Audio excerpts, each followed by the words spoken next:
This is the Big Nasty. Yeah, Big Nasty, Hall of Fame Tampa Bay Buccaneer fan, baby.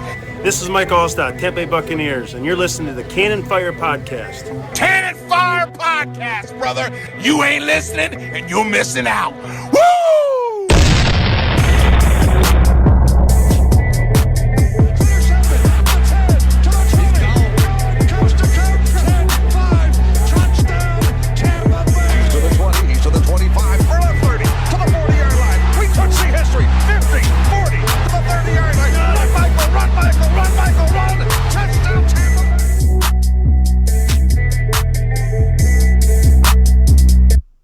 Welcome back, ladies and gentlemen, to a brand new edition of the Cannon Fire Podcast. Back at you today for episode 124. Now, today's episode is special because I feel like I had to go to hell and back to get us able to record and bring you guys this episode. To catch you up on all the Buck stuff, we are in the middle of training camp. Pads went on a little over a week ago. So we've got all the updates in the world for you about that. But this is also the first podcast that I'm recording in my new place. And, much easier said than done, moving everything back over here, getting it set up. But there's a whole Wi-Fi debacle. Like, we were supposed to get a show out a week ago, and it just didn't happen because certain internet providers are the way that they are. But I think we're past the problem. Wi-Fi is holding up great. We are back at you guys today with a brand new episode. Welcome back. I am your host, as always, Rhett Matthew. Joined alongside me, my good buddy and co-host, the Philly Bucks fan himself, Mr. Evan Wanish. Evan, how are you doing today, my friend?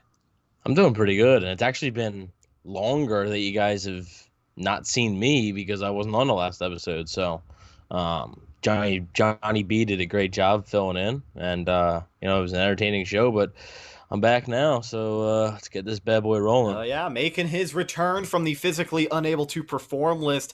We're worried about you, man. It was, one of those big training camp departures that you just don't need, and I'm glad we were able to get you back on the roster this week. So we are fired up and ready to get this episode underway. So yeah, a lot of stuff happening in the realm of Buccaneer news. Again, training camp back underway, but let's talk about some of the things that have happened.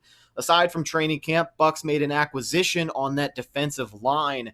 That was big veteran defensive tackle Kyle Love. He spent some time with New England and Carolina, but, if there's anything I can say about this man, he's just a bowling ball of a fella, and they have really brought him in to bolster up the middle of that defensive line. I know they made some comments about him being able to play on each side if they wanted to move him around, but what are your thoughts on Kyle Love and what he brings to the table? Yeah, I mean, for what the Bucks cap situation is, this is probably going to be the best that they're going to be able to do in terms of, depth signings. So I think it was solid. I believe he spent 6 seasons with Carolina, I think. So, I mean, he was a long time back up there. He was able to make that team. So, in 6 years, he was playing on some pretty good Carolina defenses then as well. So I think he'll be a guy that's just going to be able to just provide more depth. You don't want to have to rely on a rookie or an undrafted free agent. You don't want to do that. So I think that it was smart. Another guy that basically just got what LaShawn McCoy did, the veteran minimum on a 1-year deal. That's basically all the Bucks can offer to these guys pretty much, which is why a guy like Clay Matthews just is not realistic right now unless he really comes down, and he would have to accept the minimum. But I don't see that happening. So, I mean, for what they had in terms of cap, Kyle Love is a solid solution.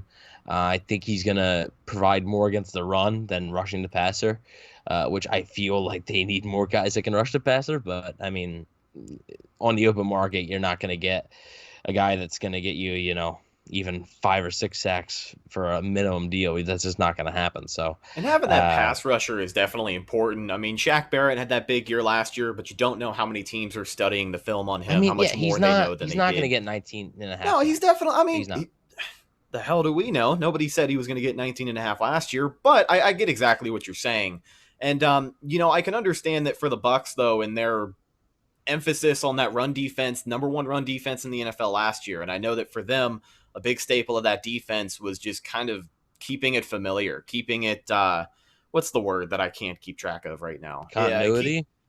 Continuity. Yeah, sure. And I guess they're going to want to do whatever they can to really fasten down and make sure it's the number one run defense in the NFL yet again. But, Kyle Love, again, I totally agree with you. A big facet in the run game, a good rotational guy, and we'll see what he can do. Now, a couple more headlines out of training camp involve some injuries at some key positions. One of them's a running back, and the other kind of a Swiss Army knife we've talked about before.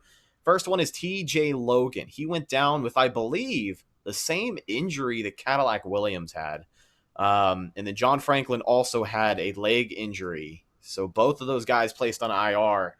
And I know TJ Logan, it was floating around, not necessarily season ending, but even then being placed on IR is a pretty big blow. And you hate to see it for both of those guys.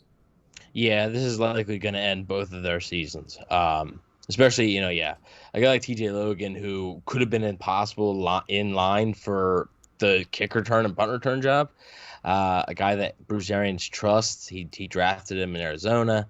He had him in Arizona, brought him to Tampa, and he just had some bad luck. He got injured last year when it felt like they were kind of hitting their stride. They were getting some decent returns, and now the Bucs are going to have to look to, maybe a guy like Raymond Calais, the 7th round pick. Do you really want to put a rookie back there? I don't know.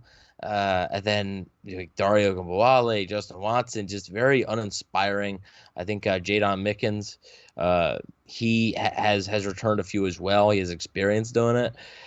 But I mean, TJ Logan, I think, would have been the lead guy for like that return spot. And right now, he's gone. So it's going to have to be the next man up. As far as John Franklin goes, I was curious to see what they were going to do with him. I thought without a preseason, it would kind of suck for him, but he just wouldn't have enough opportunities to do like what he's going to be asked to do, which is just be like that guy that like does wildcat formations, almost like, the Bucs, like a Taysom Hill kind of. That's what they were going to try. I mean, I think every NFL team now is just trying to model after the Saints with Taysom Hill.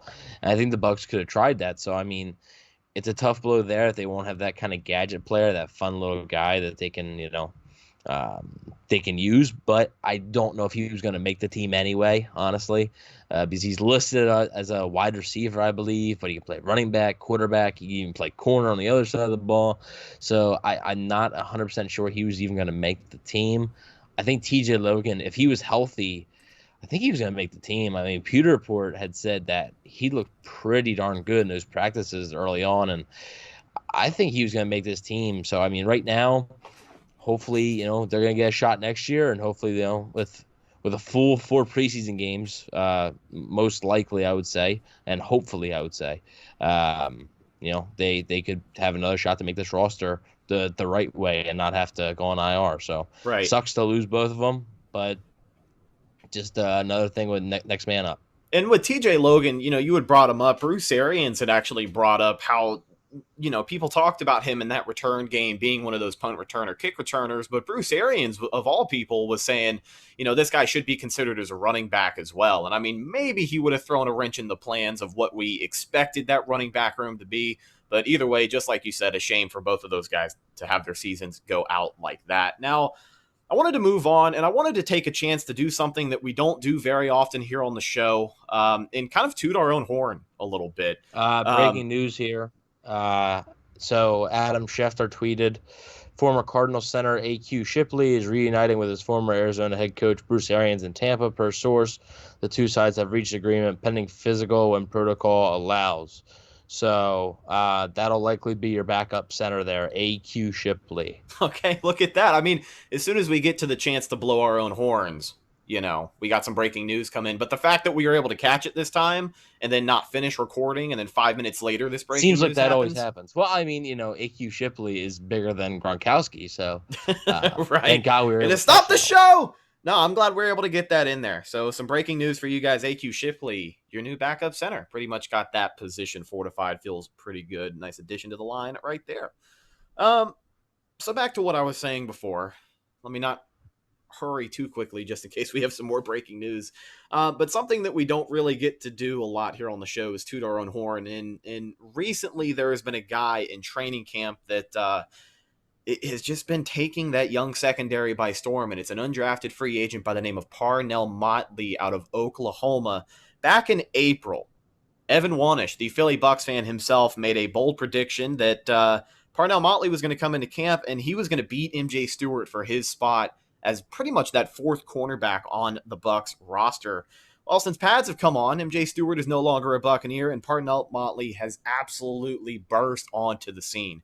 I think he's got 4 picks total, including 1 or 2 that were barely out of bounds that did not count. Bruce Arians actually brought him up in his press conference today, and he basically said, if that kid keeps making plays every day, he's going to get a job. So, I mean, this guy's lighting the world up. Evan, you were right, guy. Yeah, feels good. Does it? Not often that you're right, to be honest with you. And in terms of me, normally when it comes to this football team, I am dead wrong. But and that's why people don't even listen to me. But I hope they listen to me after that. After the draft, I said that I don't know why this guy went undrafted, and I'm not saying he would have been a second round pick, but he should have been like a 4th or 5th round pick, and he's showing you exactly why. Now, will this translate to games? Probably not right away. Probably not maybe ever. But, I mean, the fact that he's doing this in practice shows that he can be a good depth piece. You don't have to rely on him to be anything, really. I think you have your top 3 corner spots locked up for the foreseeable future. So, I mean, why not? Depth is always good, and I think they got a guy in Motley. So a good practice and a good training camp speaks volumes. It's a cool name, too. Yeah, it is pretty damn cool. Parnell Motley. It sounds cool. Yeah. But he doesn't have the best number, though. I'll give him that. What's it, like 39 or something? You got to change that. No, it might be. Everybody's getting new numbers this year, so he might as well be able to pick before the season starts. But yeah, Parnell Motley, he's come in and he's been a pleasant surprise. And you had brought up that, you don't need him to be the guy. You don't need him to translate these awesome training camps into week 1 football and get 2 picks in a game. But it's nice to know. And I think it's nice to know that you have that guy there who is showing these flashes. And it's just... It kind of leaves less of a question mark about the departure of MJ Stewart. You know what I mean? Because before, I know we would have brought it up on the show, MJ Stewart, former mid-round pick, out of here.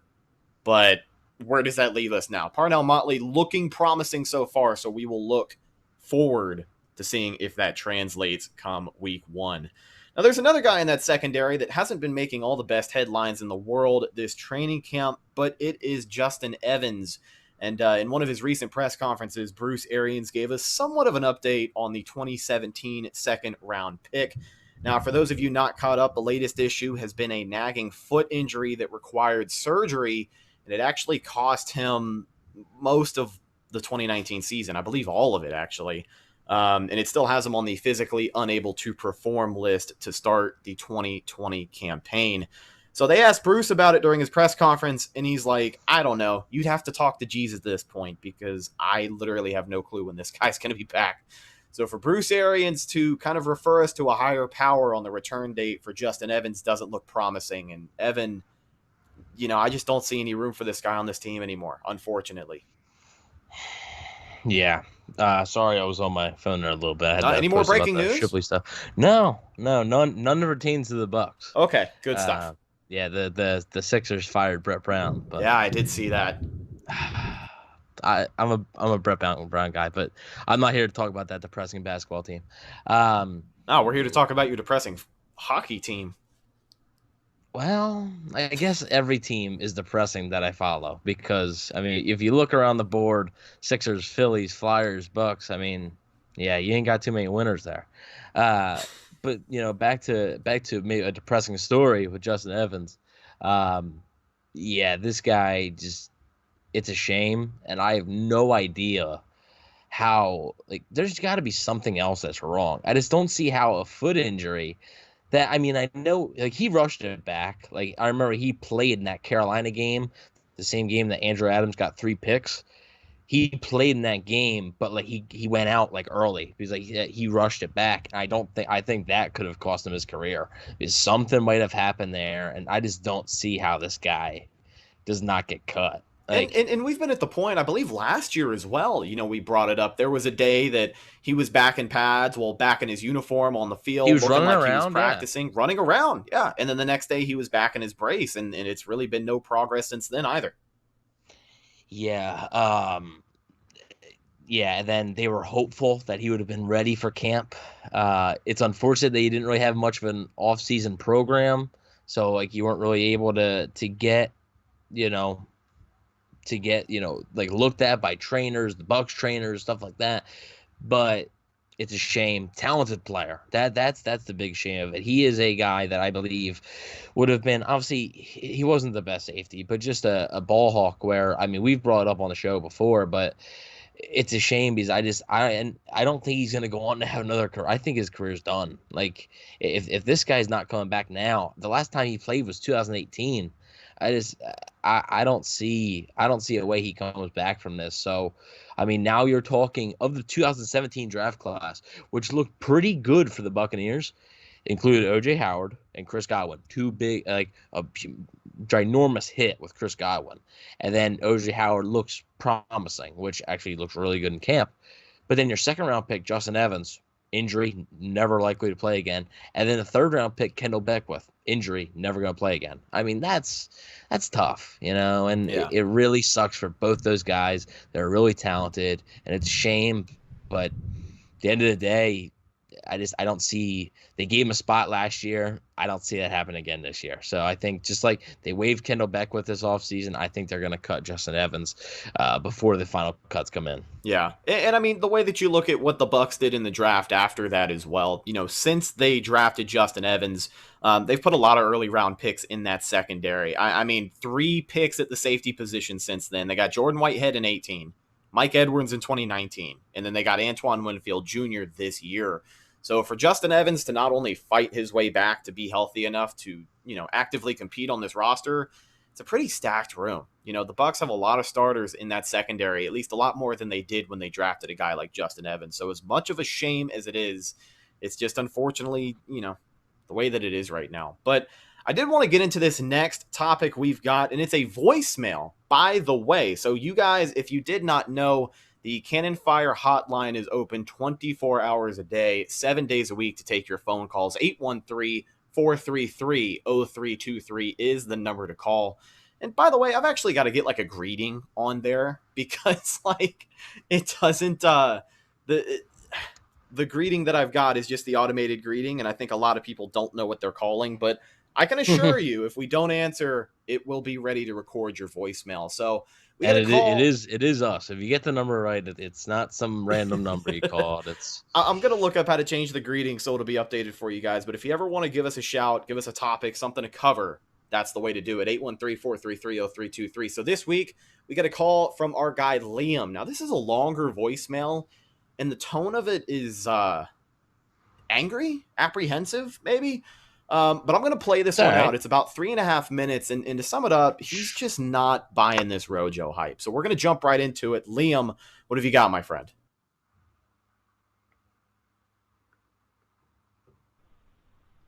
Hey, Cannon Fire Podcast. This is Liam. I'm a big fan. I listen to the podcast every week or whenever you guys upload. But I got something I need to get off my chest, and that is I'm tired of you guys hyping up Rojo. I just don't understand it. I watched every game of this season, and while you guys like to talk about that, he had some flashes, and he had some good runs that were taken away because of holding or because of false start, whatever you want to say it is. I just do not understand this hype. I think he's pretty terrible. Truth be told, I think that you guys give him way too much the benefit of the doubt.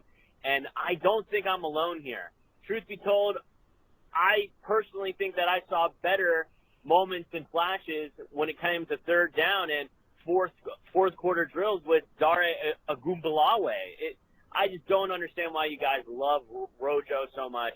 I don't think he's going to be good this year. He wasn't good last year, and he wasn't good his rookie year either. And you can say that was because of Dirk. You can say it was because of Bruce Arians not using him appropriately. I don't care. I think he's pretty trash, and everyone that I talk to that's a Bucs fan pretty much agrees with me. I would love to hear you guys talk about his ups and downs, his possibilities, possibly what other fans think, but I'm just tired of every week you guys talking about how good he's going to be and that he's the guaranteed first down, or that he's guaranteed the number one running back spot. I personally do not see it. I don't see the hype. I don't understand why you guys love to talk about how great he is, when personally I watched him every week gain 1 yard, gain 2 yards, lose 1 yard. And I understand our offensive line is not very good, and maybe if we got the man a better offensive line, that he would be better.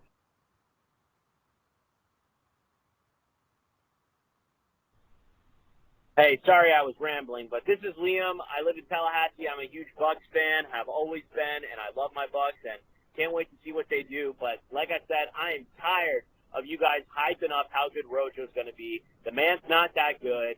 You know, say what you want, that it was a bad offensive line or that there was constantly holding or penalties that were going our way that took away his good runs. But truth be told, he's not a good running back. He's been a total waste of, a second-round pick so far. I don't understand why you guys like to hype him up so much. I would love to see what other fans think as well. I just don't see his potential. I don't think he's very good. I think there's a reason why we drafted Keyshawn Vaughn. And, bad offensive line or not, there are running backs across the league who have bad offensive lines, but who have produced. Christian McCaffrey, Saquon Barkley. What gives? We have not the best offensive line, arguably better than two of those teams right there, yet Rojo cannot produce. I don't think he's very good, and I think he's a bust, but I would love to see what other fans think, and I believe a lot of fans agree with me on this one. I think you guys overhype him and give him too much of the benefit of the doubt. All right. Peace out. Have a good one. This is Liam, big Bucs fan from Tallahassee. Love the show. Thanks for everything. So very long-winded voicemail from our boy Liam from Tallahassee, but regardless, we do appreciate you calling in, friend. And to sum it up nicely, Evan, as you heard, he just doesn't buy the Rojo hype. He's tired of hearing us talk about it. You know, he feels like bad offensive line or not, whether people wanted to blame it on Dirk, whatever the case is, he has seen enough, and he believes it is just a complete waste of a second-round pick that we put in Ronald Jones. He sees better flashes in Dario Ogunbowale, and he truly believes that we drafted Keyshawn Vaughn to come in here and be the replacement. Liam, let me start off. You're entitled to your opinion, friend. You 100% are entitled to your opinion. You're an American. You live in Tallahassee, Florida, which is even better because Florida, baby, that's what's up. But my thing with Rojo, and maybe him putting on some weight, maybe those social media clips have got everybody hyped up beyond the realm of how good we think he's going to be. But I look at Ronald Jones, and when I talk about those flashes, you know, the 100-plus yard game against the Rams that was called back, I believe he had a 100-yard game against Arizona. It wasn't called back, but it was a 100-yard overall game between passing yard or catching. You know what I'm talking, receiving yards and rushing yards, excuse me. The point that I'm trying to make is that with Rojo, I just see a lot of uncapped potential. You know, there were a lot of times last season where I felt like I came on the show and I was like, why the hell is he not on the field? Because he would get rolling, and then he would be swapped out with Peyton Barber. And maybe it would be the end of the game shoe clock situation, which we came to the conclusion that Peyton Barber was better at last year. But if this guy's going to get any better, and he's going to address most of the complaints that you've given us, I just think he needs more time on the field. And the time that he is on the field, I've seen some pretty special things from him. That run that he had, I believe the Houston game, oh my God, dude. I mean, this guy, he shows off that he has the vision to be an elite ball carrier. You know, he had a pretty bad fumble against Arizona last year. But, you know, there's a lot of things where I just feel like he's trending upwards. And I'll kind of stand off of my soapbox now. I'll pass it to Evan. But what do you think of Rojo? Are you hyped? Do you think people are overshooting this, or are you in the boat with Liam? What do you think? I think I don't know if he's going to be a 1,000-yard rusher. I'm not even close to saying that yet. However, I mean, the dude really didn't even get a shot in his rookie season. So I don't really count that. I almost count, like, you know, last year almost as like his real first shot, because Dirk Cutter just didn't give him a shot. And I know that Jason Light and the entire front office were really frustrated with Cutter that, you know, they didn't give him a shot. Like, he drafted him in the second round. Come on. I don't know if we watched the same Bucs games, if the guy thinks that Dario Ogunbowale shows more flashes than Ronald Jones when Ogunbowale doesn't even run the ball. And I believe, you know, he catches the ball better. Like, he has better hands, sure. but like he doesn't do anything dynamic with the ball when he gets it. So I don't know where the flashes that came from. Keyshawn Vaughn, if they drafted him to replace Ronald Jones, they got another thing coming because the guy that they drafted to replace Ronald Jones is better than. So and probably always will be better than. So I don't see it like that. I think Jones is the clear number one back on this team. Look, I mean, we're not trying to sit here and hype anyone up for our own, personal gain besides, the great one, Parnell Motley. But, you know, we talk about Rojo, but I call it like I see it. I don't think that Rojo is going to ever be a star running back. I don't think, honestly, if you want to talk about worth a second round pick, probably not. But I also don't think, I think this team could do a whole lot worse. And I think you're going to see this season, he's going to be more of an impact in the passing game than he was even last year. And I just think that he's going to be able to really contribute in a big way. Not like a star, because I just think there's too many weapons on his team for him to even be a star running back, in my opinion. And there's a Bruce Arians offense. They're going to be throwing the ball a good bit. So, well, and you look at just the history of the running back position in particular. It's often said they're the most disposable position in football. Yeah. So I don't think that this is an offense that leans entirely on the running back production. It damn sure helps. If you can throw the ball less, obviously errant for more or less interceptions. But I mean, Tom Brady already being a guy who doesn't turn the ball over that many times. But you can see what I mean. You can see the trend, and you can see how a lot of people can understand, I guess, why, or at least be on the side that you are, where, Rojo's not going to pan out to be as hype as everyone thinks he's going to be. But I'm in that group of people that I think this kid's going to be good. How long do I think he's going to be good? I don't know. I have to see him be good first. But I think he's very young. Like, yeah, people forget he entered the league when he was 20 years old. Like, a lot of people forget that. I mean, this is a 20-year-old in his rookie season that, yeah, maybe he didn't take it as seriously as he needed to. But I think last year he really matured, and this year it seems like he's bulked up a little bit. So I think he's going to keep improving. I just don't know how high his ceiling actually is. Yeah. No, I understand. And I just... Like, I honestly, I feel like what you see this year is what you're going to get for the rest of his career. What you see this year is what you're going to get. You're not going to get... I can agree with you there. We've talked about it on the show before, how big of a year this is for him in general. And so we'll see what happens. But, yeah, for me, I'm in the, me, the eternal optimist, but I'm in the group of people where I think it's going to end up being good. And I will agree that I think what you see of him this year is going to be maybe the best of what you see for the rest of his career. But I think he's a guy who deserves a fair shot and to carry the load for this run game, because he did not do that last year. So we'll see what happens. But Liam, I'm sure there are people who agree with you. I'm sure there are plenty of people who disagree with you, such as myself. And if you are in any of those majorities of people, ladies and gentlemen, if you're watching on YouTube, make sure you leave a comment for us.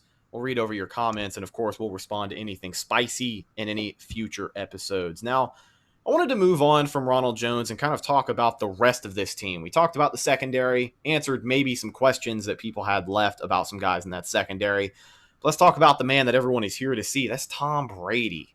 And the effect that he's had on this football team. I know it seems like for weeks here on the show, we've talked about the Brady effect. We've talked about how he makes everyone around him better.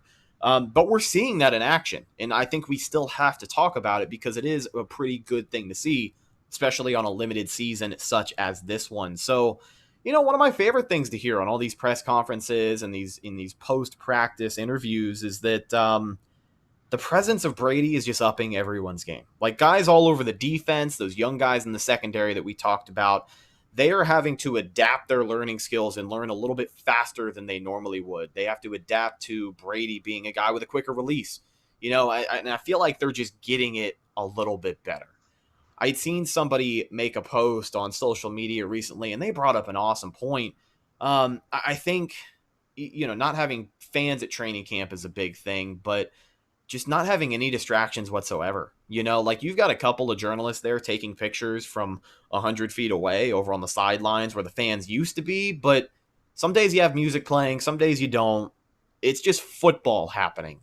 Like, there's nobody being pulled aside from practice to go interview with NFL Network and try and ask a question about a contract. It's these guys in their element 100%. Football's happening, and I think it's the best spot for these guys to be. And I think this team is far more prepared than a lot of people think they are. Well, the eternal optimist. So, I mean, yeah, you know me, baby. You're gonna, our season prediction show is coming up here shortly, and you'll probably predict them to blow the doors off the Saints week 1.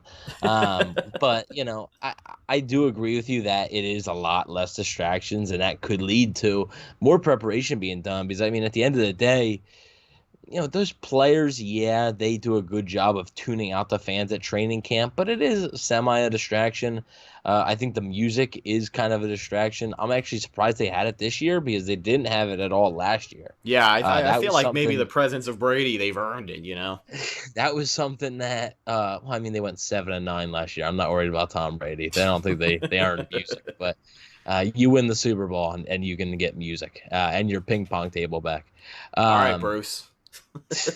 Hey, but Bruce came in last year and got rid of the ping pong table and didn't play any music at training camp, and now it's back. I don't really care that much, but just you are right. It's a lot less distractions. It's a lot more work.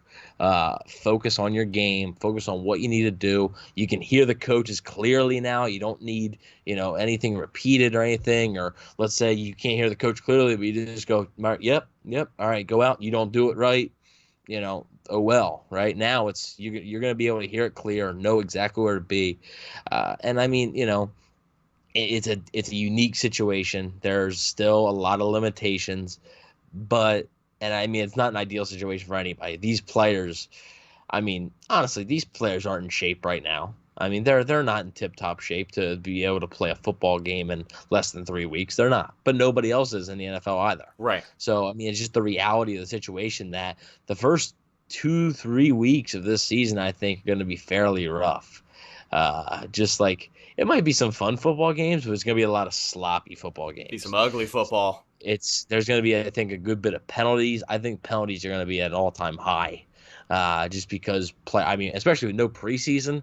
Like, man, you've had no game action, which is why I believe the Colts today went in their stadium. They did kind of a scrimmage. The Bucs have announced that they're going to do 2 of those. And I've had a lot of people ask me, like, is it going to be televised or anything like that? Not that I know of. And I probably won't be open to the public for anybody to go or probably be available on, like, the Bucs app or anything. I'm sure you'll get a few highlights out of it. But I would expect, since training camp coverage is limited, I think they're going to include that as part of training camp and not really allow many people to see what's going on. I don't even think the media knows yet if they're going to be allowed to be there in the stadium for it. So yeah. But that's just one of the things that you're going to do to get prepared. And back to the Brady point, of these rookie DBs and these young DBs. This could be a blessing for them. Oh, yeah. To go up against a guy like Tom Brady, you always say, competition makes you better and practice makes perfect. Well, when that competition on the other side is the greatest quarterback ever, and it's not like he's throwing to me and you out there. Like, he's throwing to real weapons, they are real good weapons. So, like, this DB group, I don't know if their obviously practice is way different than a game, but you look at their schedule, and besides the Chiefs and Saints, really, do they play an offensive arsenal like the Bucs, like what they're facing at practice, every day? So I think a lot of people, wide receivers and corners, always talk about going up against this guy's made me better. Right? Yeah, I've been able to, the Bucs corners were able to handle with speed a little bit better when Deshaun Jackson was here because they faced it in practice, so they were able to adjust to it. A big guy like Mike Evans, the Bucs corners are able to adjust to that when they see it on Sunday. So I think that's a big deal. And a quarterback like Tom Brady, that is one of the most cerebral quarterbacks that is just going to pick you apart. He's not going to be Mahomes and not going to run around, just chuck the ball up, and it's going to be a perfect dot right into the arms. But what he's going to do is he's going to read it, and he's going to pick you apart. Oh, yeah. And that's only going to make you better. And they film all the practices. So, like, you're watching film on that, and it's just, it's just a learning experience. So I think it is a big deal. And I think it's especially for not really so much for like the veterans, I think, but I mean for the three corners, Parnell Motley included, I guess four, you could say, the four studs they got, right? And then, Antoine Winfield, especially a rookie, Yeah. Mike Edwards, second-year player, Jordan Whitehead, third-year player. I mean, even Andrew Adams, who's 26, 27 years old. It's just it's great, and it's really, you wouldn't get the same thing with Jameis Winston. You just wouldn't. I mean, and you wouldn't get the same thing with many quarterbacks. Like, I'm not just saying it's not a Jameis thing. It's just the fact that it's Tom Brady, and that's the type of player he is and always has been. So it is to end it, my rambling here. It's very good, and I feel like, yes, they are more prepared than I even think they thought they would be at this point. But I still think you're going to see a lot of sloppy football. Yeah. No, I get you. And I think for the Bucks, the big thing is you brought up those younger guys, it being good for those guys in the secondary. They film those practices that you also just said. But a lot of the things that you see and a lot of the things that you hear those guys in the secondary say is like, oh, Tom's gotten me a little bit better at learning when the quarterback is eyeing me off of a certain position, right? Like you've heard so many times where a player just makes the wrong play because Brady is good at eyeing him off, thinking the ball's going to go there, and then he thinks it's somewhere else, and, it's a touchdown. It's 6 points. So I think it's a good learning experience. With it being somewhat of an even playing field, the Bucks getting that OTA work in, quote unquote, back in April and May and June, before training camp had even been regulated and started, I think goes even farther, and it gets these guys even more prepared. But just like you had said, I'm excited to see week 1 football, because then we'll be able to know what type of team this is every Sunday or Saturday, depending on if they reschedule those games. But looking forward to it. That'd be kind of dope. Yeah. Not gonna lie. One last thing before we wrap up this show. And unfortunately, I think it's something that Bucks fans are very well familiar with. Evan, we got ourselves a kicking battle on our hands, boy. Oh, do we? Little kicking competition at camp. We're not going to spend a ton of time on this. I'm not going to dismiss anyone talking about it, because I know it is a big deal, especially to people who have watched the Buccaneers lose games because of the kicker. And I know that Matt Gay is no exception. I am not. Think about it this way. If Matt Gay makes one of those kicks versus the Falcons, there is a much better chance that Jameis Winston is the quarterback right now. Isn't that crazy? And if he makes one of those kicks against the Giants, there's maybe an even better chance that the Buccaneers win, possibly 9 games. I don't know. It would go. They would have gone 9-7. Yeah, it's crazy. Exactly. I mean, but there's just so many games. They would have beaten Tom Brady when he came to Tampa the first time. If it wasn't for Nick Folk. Oh, right.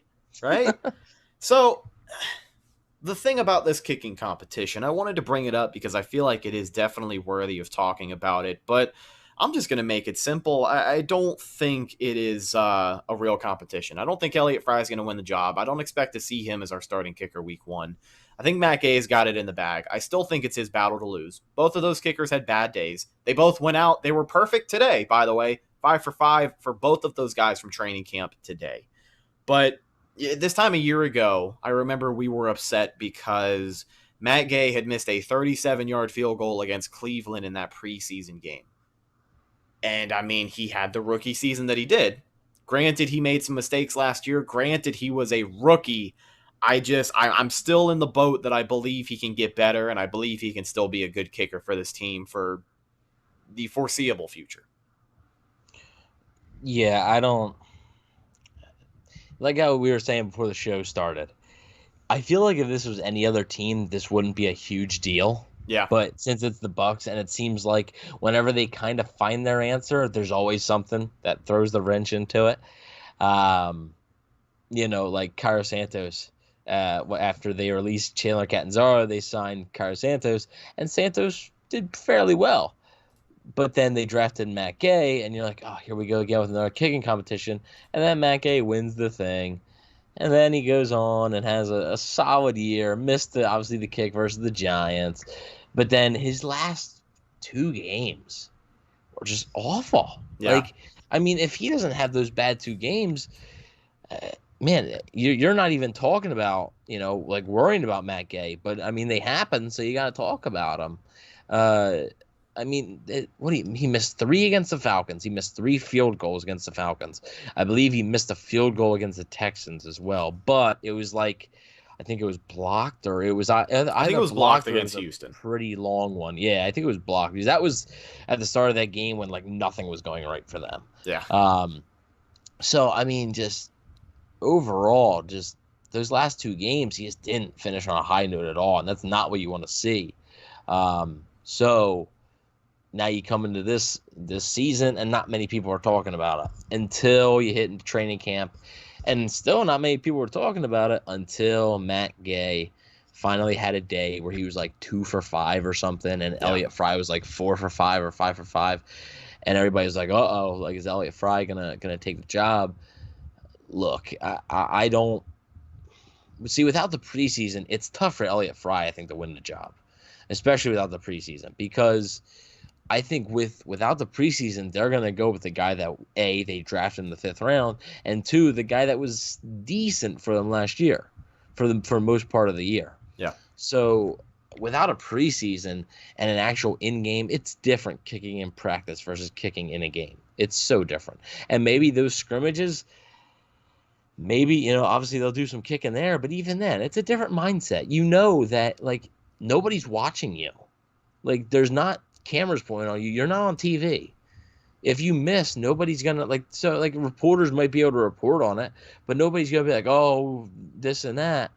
So it's less pressure, and without a preseason, I think a guy like Elliott Fry is just on the outside looking in. And when it comes to a kicking battle, now I think that if this keeps up and maybe Elliott Fry starts kicking Gay, then they may actually keep Gay, but have Gay, him on a short leash, Right. To where like first 2-3 games, he's got to be perfect or hit on 90% of his kicks, or 95. He's got to hit all of his extra points, and he can only miss certain amount of field goals, and just have him on a short leash and say, look, man, you can't.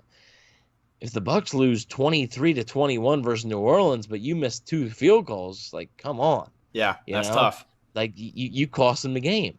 So I think something like that would cost him his job. But right now, I think the competition, there isn't a competition, I should say. I think that it's Matt Gay's job, and he's gonna be able to keep it, and I think he'll be fine. But just that part of the field, that inside that 32 to 40-yard range, where he kicks it, man, he just can't seem to get it right. And I know that people have researched that the Bucs Stadium, Raymond James, is a pretty tough place to kick, actually, because I don't know how the stadium is and the wind and stuff, something weird. But man, I don't know. It's very strange. I hope he figures it out. I don't think it's a competition, but I wouldn't be surprised if they really kept a close eye on him. Yeah, I hope he figures it out too, just for the sake of this team. I feel just to shut up about it. Where this team is at, I feel like they're far more prepared for anything else than to have a troublesome kicker. And if there was anything that holds this team back this year, it would be a real shame if it was a kicker who wasn't all there. But at this rate, we just have to wait and see, folks. I guarantee you this training camp battle is maybe going to fizzle out by the time the season comes around, but I guess all we have to do at that point is just wait and see. But with that being said, ladies and gentlemen, that's just about going to do it for this episode of the Cannon Fire podcast. Thank you so much for watching on YouTube with our video stream, or checking us out anywhere else on MP3. You can listen on any major podcast platform as well. Make sure you follow the show on social media, Facebook, Instagram, and Twitter. All of those are Cannon Fire Podcasts. It's your best spot to get updates on the show, and of course, any Buccaneers news that might come out as well. Make sure you follow myself on social media at Retticus, Rhettakus. And if you follow me, I promise I will follow you back. Instagram and Twitter, make sure you go hook that up. You can also follow my co-host, Mr. Evan Wanish, on Twitter at EvanNFL. And on Instagram, you can check him out at Bucs Daily, the #1 Buccaneers fan page on Instagram. 25,000 followers just yet? No, let me just check just right now live. 24.5 still. So I mean, we set a goal a while kinda ago stuck. before week 1, so we'll have to see what happens. Kind But of stuck. definitely rooting for you. I'm in your corner. Well, hopefully, I mean, it helps when they win. So hopefully, I mean, even like without a preseason, it's hurt me too because like you're just not able to post as much like different stuff. So Yeah. you're not able to cover actual games. So I feel like I might be able to have an asterisk kind of next to the whole 25K by week 1 thing, just because if it was a normal year, I feel like I would. Right. But maybe give me until like week 3, I think maybe. Okay. And then see if I got 25K. If not, I will accept defeat and I'll get 25K at some point during the year, but it won't be by my goal. So, Well, speaking of showing some love, I also wanted to take a second and thank everybody who's been subscribing to the channel. Recently, we put out a highlight video that I worked pretty hard on, and it is our most viewed video in channel history. I think right now it is right around 15,000 views, which is just kind of crazy for the realm of, Bucks yeah, YouTube so and what we've we done. do a podcast and nobody listens to it, but I love the highlights. Oh, yeah, they love the highlights. That's what brings the people in. So maybe if you're from the highlights, checking out the podcast, we truly do appreciate you and everybody else who's been subscribing and helping those.